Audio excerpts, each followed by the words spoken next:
एक समय की बात है। एक छोटे से गांव में हरित पहाड़ियों के बीच एक सुकुमार गांव था। वहां एक उत्सुक बिल्ली नाम की बिल्ली रहती थी।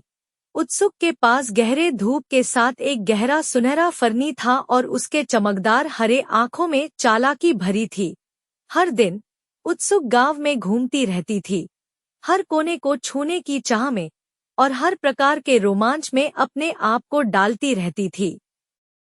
एक सुनहरे सुबह उत्सुक ने अपने खिड़की के बाहर की चिपचिपाहट के साथ उठने के लिए अपनी चारों ओर की ओर देखा।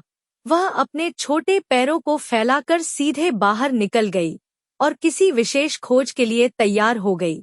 जैसे ही वह बाहर निकली, उसने एक तितली को देखा जो हवा में उड़ रही थी और रंगीन पंखों को हवा में फेंक रही थी।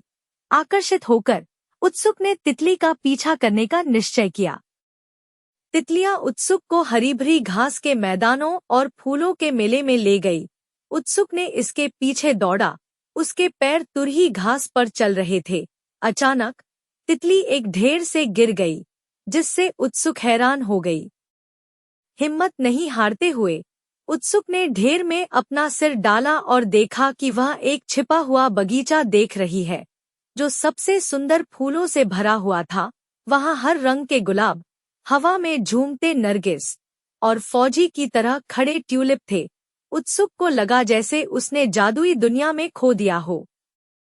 फूलों के बीच उत्सुक ने एक नरम आवाज सुनी। वह घबराई हुई बिल्ली की ओर मुड़ी और एक बुद्धिमान उल्लू को एक पास की डाली पर देखा। नमस्ते छोटे, उल्लू ने कहा, तुम्हें मेरे बगीचे में क्या लाया?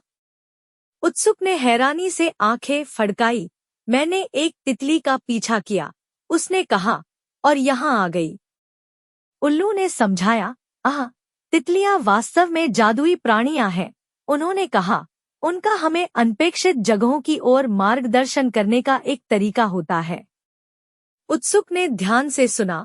जब उल्लू ने उसे दुनिया के चमत्कारों के बारे में किस्से सुनाए, उसने दूरदराज क्षेत्रों और अद्भुत जानवरों, रात्रि के आसमान में चमकते हुए तारों और बादलों की ऊंचाई पर उड़ने वाले सपनों के बारे में सीखा। सूरज अस्त होने लगा। तब उत्सुक ने उल्लू और जादुई बगीचे को अलविदा कहा।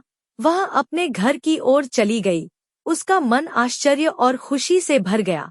उस दिन के बाद उत्सुक ने अपने चारों ओर की दुनिया को खोजना जारी रखा, जानते हुए कि खोज करने के लिए अंतहीन रोमांच प्रतीक्षा कर रहे हैं।